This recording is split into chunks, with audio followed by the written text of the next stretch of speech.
¿Cómo estamos? Estamos en nuestra clase de obligaciones de este día.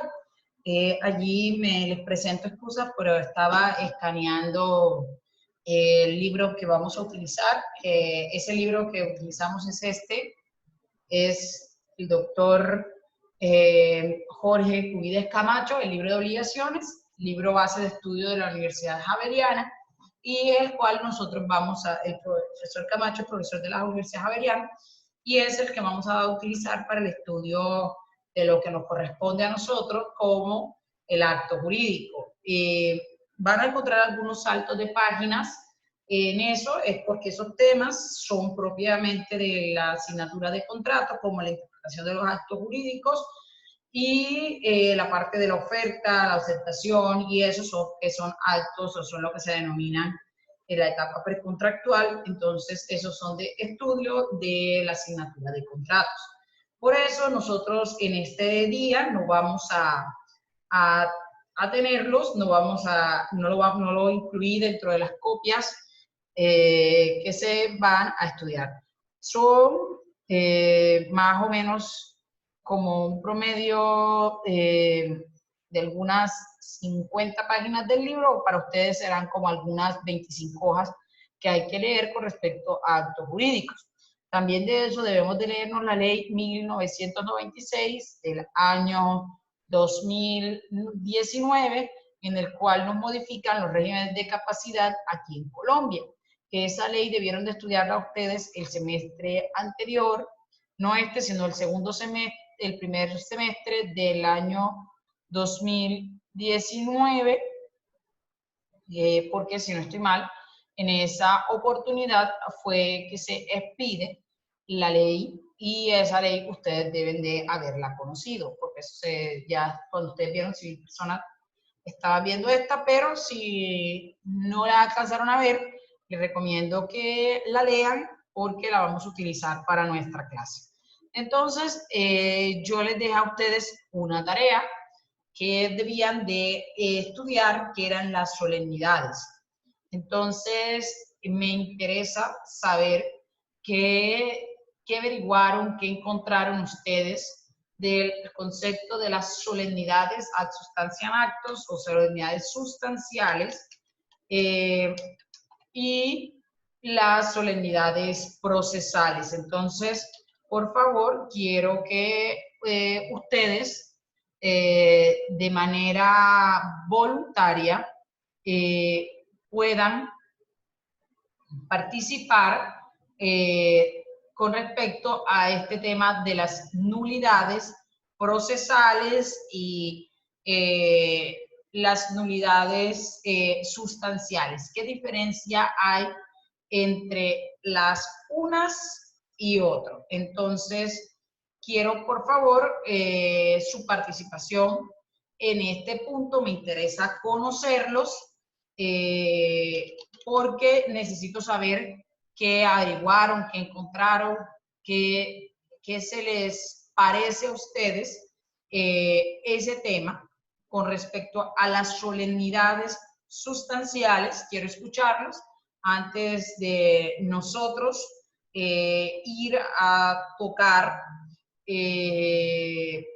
algún asunto específico de este tipo de solemnidades. Entonces, si quiero escucharlos a ustedes, por favor, los chicos o participan voluntariamente, o en el caso dado que pues no lo quieran hacer, yo los tomaré de oficio y escogeré al estudiante que pueda responder esa pregunta. Entonces, ¿qué son las solemnidades procesales y cuáles son las solemnidades sustanciales? Entonces, por favor, ¿alguno que quiera participar voluntariamente?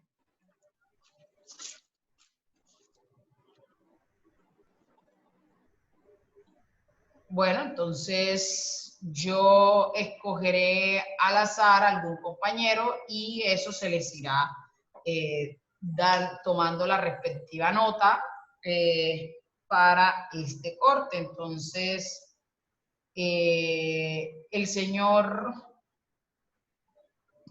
Ernesto Polo. Señor Polo, por favor, podría responder qué es una solemnidad sustancial para que sus compañeros lo podamos saber qué entendieron o qué comprendieron ustedes de ese tema. Señor Ernesto, somos todos oídos.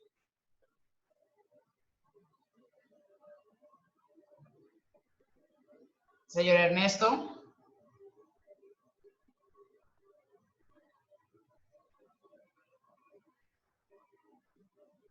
Señor Ernesto, por favor. Esperamos su participación.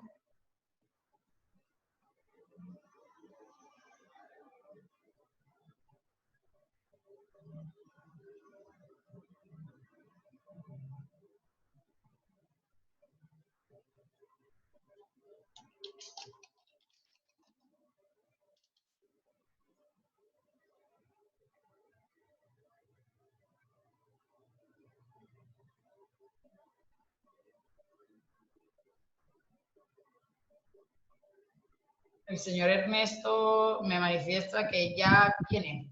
Esperemos. Sí. Señor, ¿ya me escucha? Listo, perfecto. Bueno, lo que yo pude entender que la solemnidad sustancial se da como algo de la legítima de la personería y que es un acuerdo que es determinado por los jueces y tribunales, que pueden declarar la nulidad de las partes. Y entonces, bueno, esto se puede encontrar en el artículo 358, 355 del Código Civil. No sé si estoy... Está bien perdido. ¿Qué más encontraste? Cuéntanos. Por favor.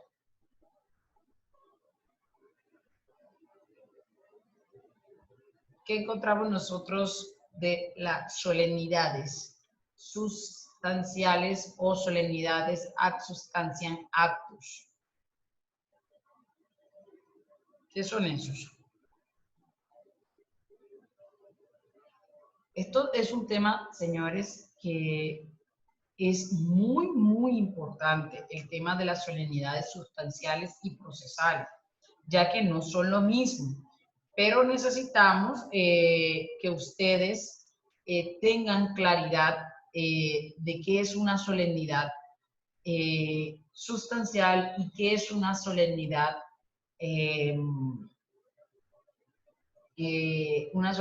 procesal. Entonces, por favor, si quiero escucharlos, qué es lo uno y qué es lo otro. El señor Ernesto estaba un poco perdido. Démosle la oportunidad a algún otro compañero que desee participar, no tan dictatorialmente, sino que voluntariamente, por favor, participen. Entonces, sí me gustaría que ustedes verificaran qué es una solemnidad sustancial y qué es una solemnidad procesal. Son conceptos que debemos de tenerlo claro, porque si no hay claridad en ese concepto de la solemnidad, de las solemnidades sustanciales, vamos a tener dificultad cuando entremos a determinar por qué es un elemento esencial y por qué no. Entonces, si les estoy, por favor, vuelvo a insistir,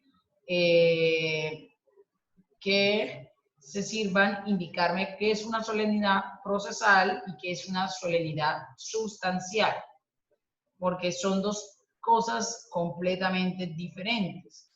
Entonces, por favor, les pido de nuevo que ustedes eh, puedan, por favor, dar el,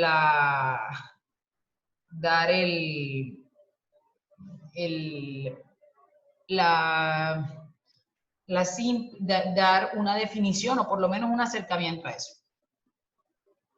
Bueno, profe, ¿sí me escucha? Sí. Yo, pues de lo que investigué no encontré en sí una definición clara, pero pues pude leer que la jurisdicción define a las solemnidades sustanciales como, digámoslo así, como aquellas que designa la administración de justicia.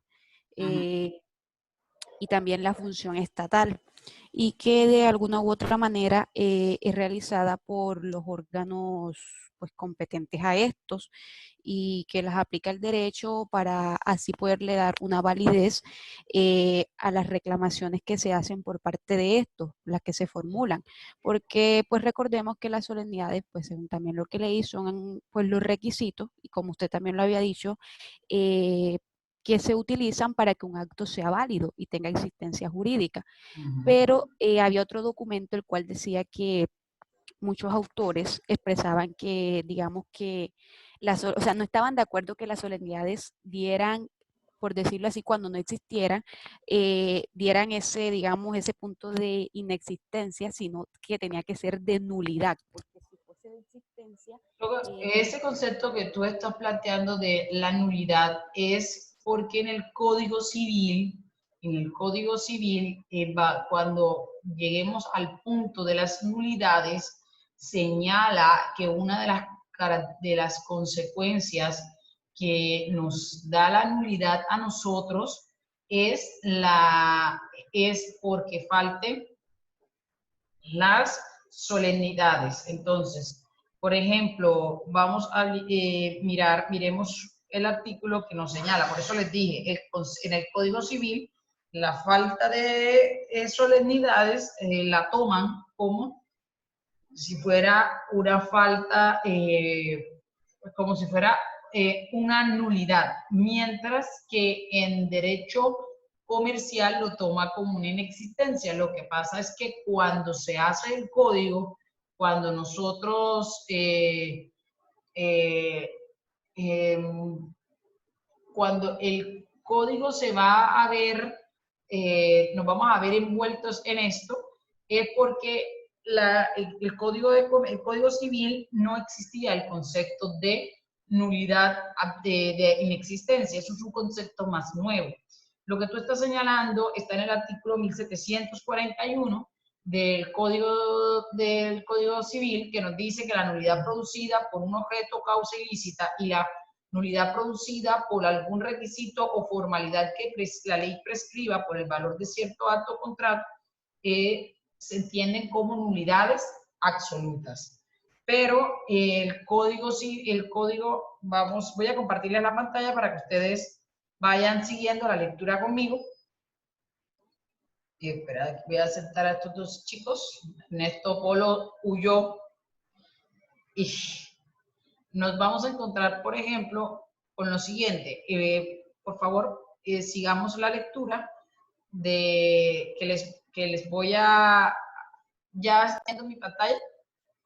En la pantalla ustedes pueden ver, se pueden dar cuenta que el artículo 1741 nos dice que la nulidad producida por un objeto, causa ilícita y la nulidad producida por la omisión de algún requisito o formalidad que la ley prescriba para el valor de cierto acto o contrato, en consideración a la naturaleza de ellos y no a la calidad o estado de las personas que los ejecutan, acuerdan, son nulidades absolutas. Entonces, fíjense que aquí nos habla de la nulidad absoluta por la falta de solemnidad. Sin embargo, en el Código de Comercio, nosotros nos vamos a dar cuenta que en el Código de Comercio, ustedes, aquí lo están viendo, nos dice el artículo 898, será inexistente el negocio jurídico cuando se haya celebrado solemnidades sustanciales que la ley exija para su formación, acto o contrato. Entonces, aquí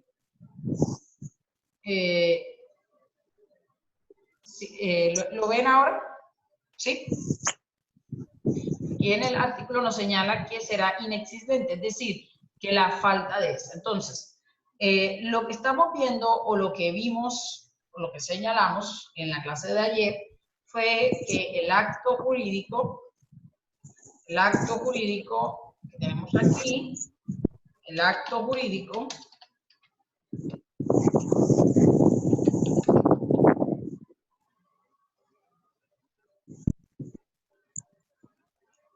vamos a mirar aquí.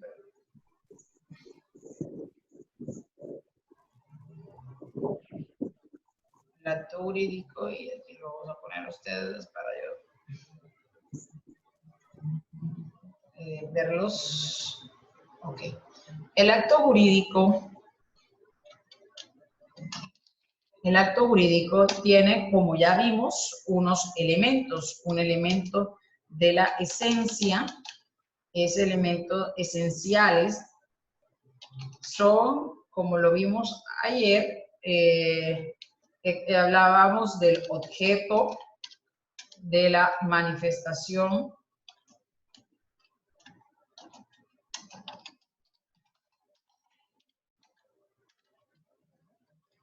de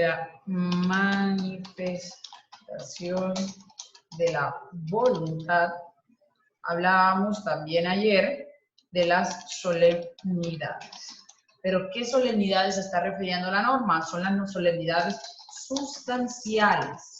¿Qué es una solemnidad sustancial, señores? Una solemnidad sustancial son las formas o requisitos que la ley impone para cómo debo de manifestar yo mi voluntad para que esa voluntad pueda producir efectos jurídicos.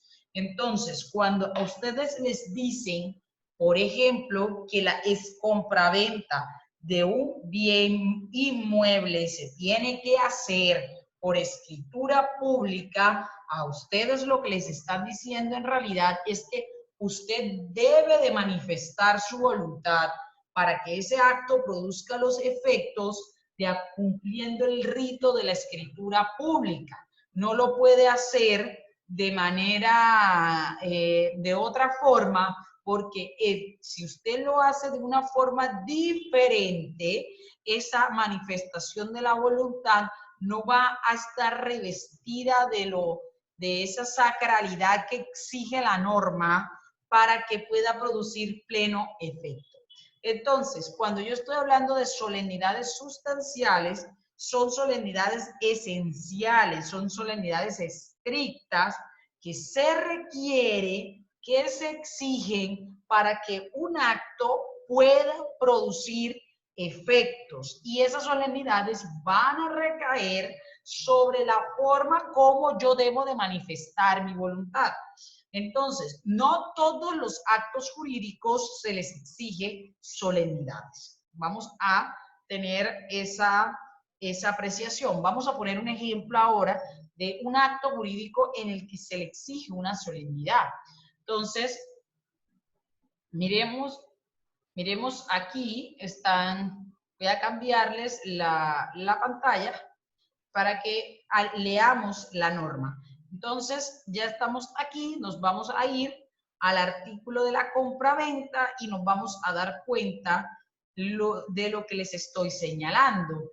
Entonces, nos vamos a dar cuenta que en la compraventa, en el artículo 1800, no, acá lo vamos a dar cuenta en la compraventa. Por ejemplo, mis queridos señores, aquí un ejemplo. La norma te está diciendo aquí, en este punto te está diciendo que, perdón, es este, artículo 1867. te dice, es nula la venta de todos los bienes presentes o futuros y de unos y otros, ya que se venda total o parcialmente. Pero será válida la venta de todas las especies, géneros y cantidades que se designen por escritura pública. ¿Qué te está?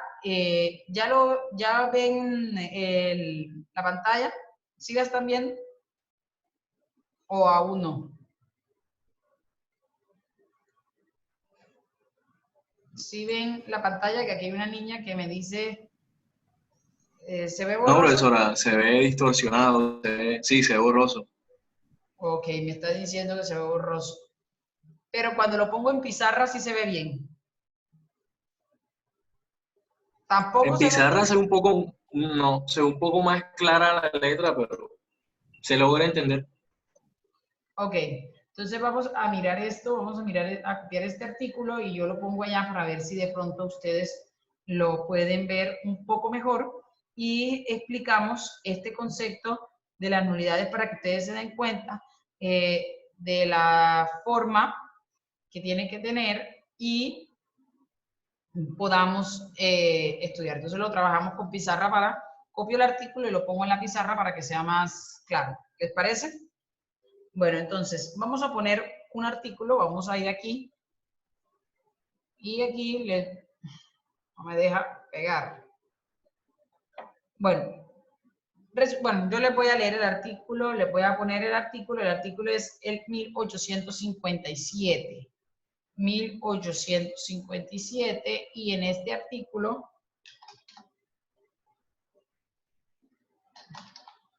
(1857) del Código Civil.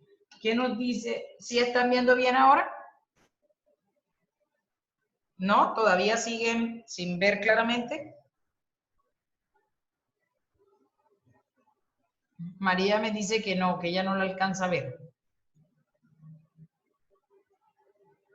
¿Ahora María se ve? ¿Ahora sí ves el artículo que estamos señalando?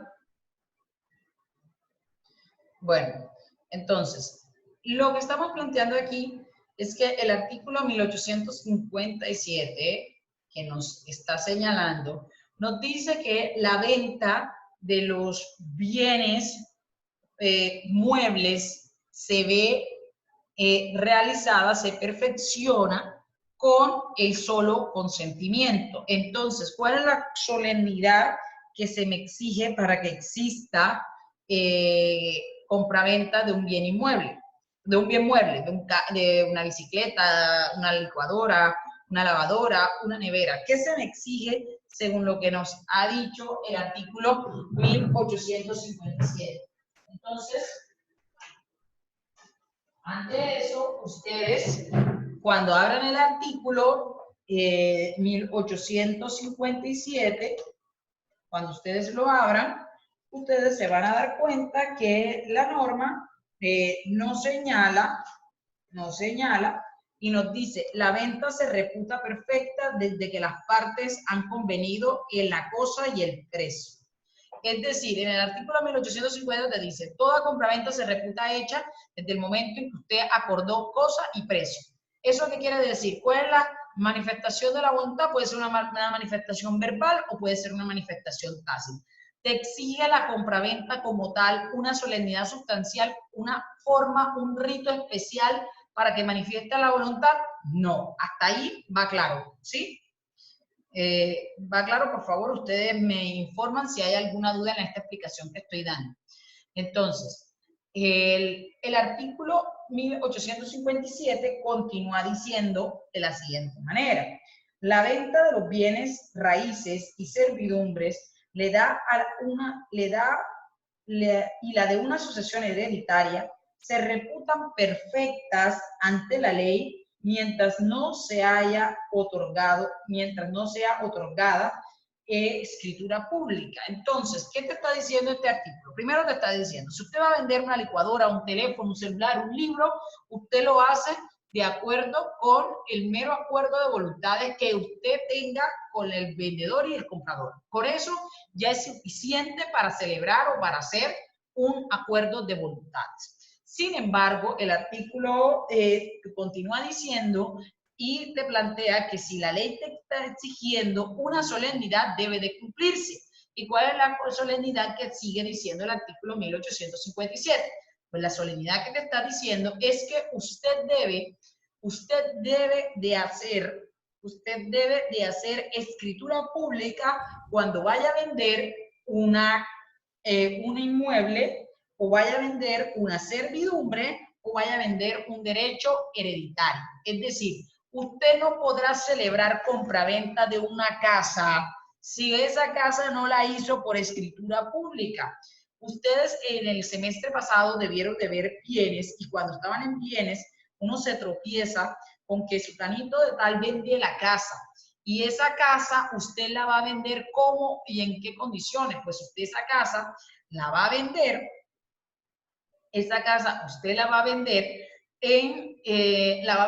por una escritura pública. Si usted no la vende por escritura pública, usted no puede hacer esa venta. Entonces, ¿qué es lo que nos está señalando el artículo 1857? La venta por escritura pública, para que esa venta, para que esa compraventa sea perfecta y se engendre o nazca o exista el negocio jurídico. ¿Quedó claro hasta ahí, señores? Por favor, escriban allí o hablen expresando si hay claridad sobre las solemnidades sustanciales. Perfecto. Entonces, señores, al vista de esto, nosotros aquí también vamos, ahora que ya vimos esto, eso engendra inexistencia. Y la inexistencia no se declara. La inexistencia aplica de pleno derecho, porque el juez no puede declarar algo que no existe. Es que no hay compraventa. Ay, si yo di algo creyendo que había compraventa, pues esa persona me la tiene que devolver porque en ese caso esa persona no debía de recibir, no había un justo título, no había una razón jurídica para que ella se retenga ese negocio, porque la venta es precaria. Entonces, señores, ya estudiamos los tres elementos. La inexistencia no necesita ser declarada por un juez, porque usted no puede declarar algo que no existe. Usted tiene que declarar es algo que existe, algo que se produce, algo que trae una consecuencia jurídica. Si eso no existe, yo no puedo declarar la existencia de esa cosa. Ahora, señores, vamos a pasar a los elementos naturales del acto jurídico. El acto jurídico tiene elementos esenciales, que ya los vimos. El acto jurídico tiene elementos naturales. Y los elementos naturales que vamos a señalar, vamos a encontrar que son causa, vamos a ver, capacidad,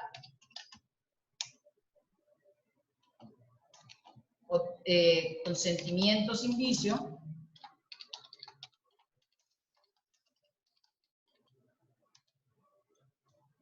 causa lícita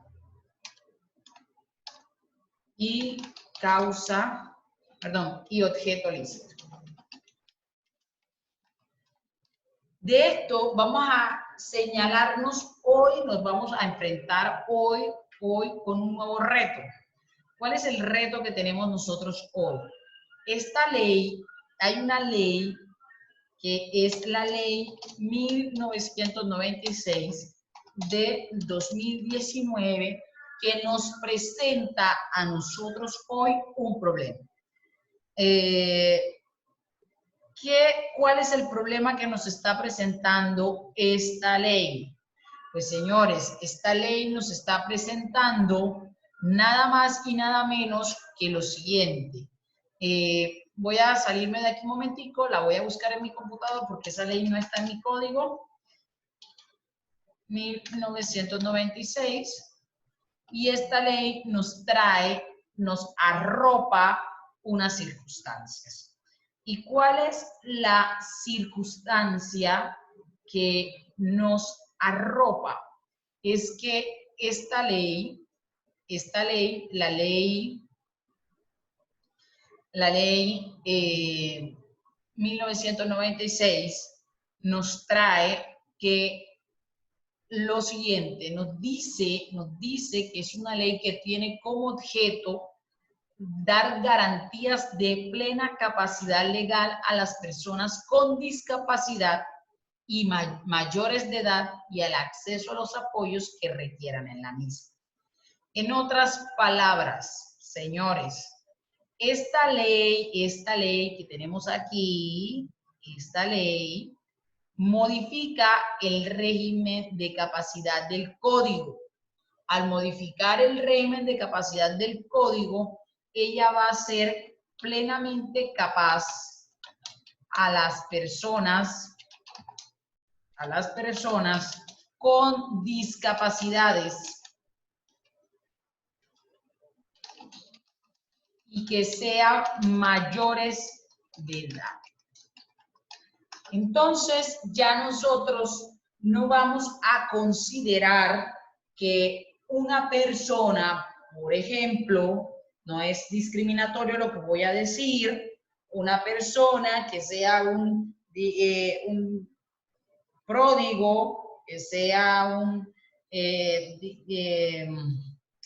dilapidador de los bienes, que ya sea un incapaz relativo. No, yo aquí le voy a dar capacidad plena, nos dice la norma. Capacidad, capaz plenamente. Y que estas personas con discapacidad y que sean mayores de edad tienen una capacidad plena. Esto nos altera, nos cambia todo el régimen de capacidad de nosotros. Ya nosotros no podemos hablar que una persona, por ejemplo, que sufra de esquizofrenia sea incapaz, porque la gente tenga problemas mentales. Ya esa persona es plenamente capaz, sino que esa persona sus actos los va a realizar con alguien que se va a llamar, que se llama apoyo. Y que esa persona que va a realizar esos actos, que va a requerir es un apoyo. Ese apoyo lo puede realizar, lo va a conseguir esa persona por dos vías.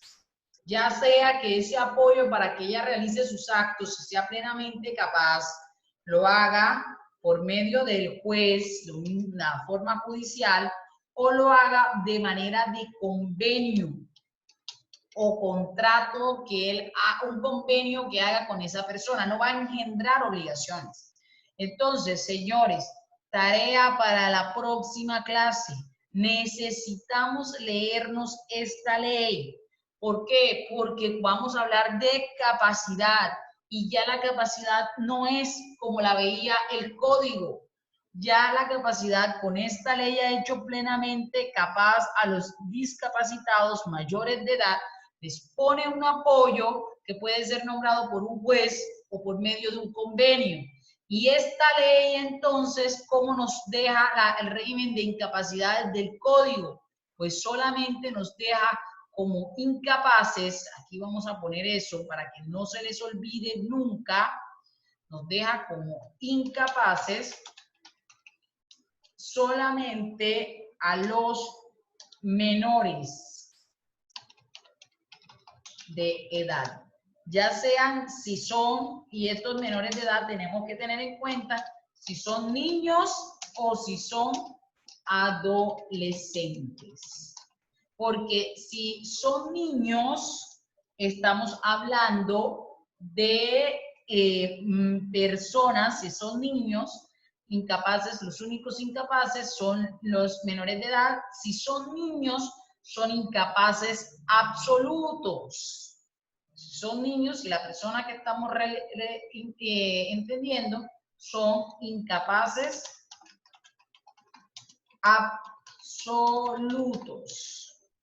Y eso es algo que nos va a cambiar nuestro modo de ver y de pensar con respecto a estas personas. Pero si son adolescentes, si es un adolescente, y aquí quiero que ustedes me digan si el adolescente es de 12 o de 14 años, que muchos todavía tienen esa discusión, y los son incapaces relativos. Entonces, ¿qué nos señala esta ley? Ya ustedes el concepto de capacidad lo saben porque eso ya lo estudiaron en Civil Personas, pero esta ley a nosotros nos ha cambiado y nos dice que las personas,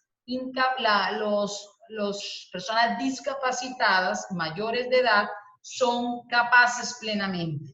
Que requieren es un apoyo que la ley, que se le puede dar por medio de vía judicial o por medio de un convenio en una notaría o en un centro de conciliación, y nos señala y nos deja y nos modifica el Código Civil señalando que los únicos incapaces son los menores de edad. Pero si los incapaces son los menores de edad, encontramos que los niños serían incapaces absolutos y los adolescentes serían incapaces relativos. Esto es lo que hoy en día nosotros tenemos que ver con el concepto de capacidad. Y ojo, aquí estamos hablando de una capacidad, aquí sí voy a hacer una línea por aquí. Esta incapacidad me voy a referir es a la capacidad de ejercicio. Porque todos, absolutamente todos, pueden ser titulares de derechos y obligaciones. De derechos. Y de obligaciones son las personas que se pueden obligar por sí mismos, que son la capacidad de ejercicio. Bueno, señores, nos vemos la próxima semana. Les agradezco que se lean esta ley para terminar el asunto de la capacidad que ha sido modificada por ella. Entonces, señores, les deseo una feliz fin de semana y nos estamos viendo la otra semana. Yo les mando al grupo el link. Muchas gracias.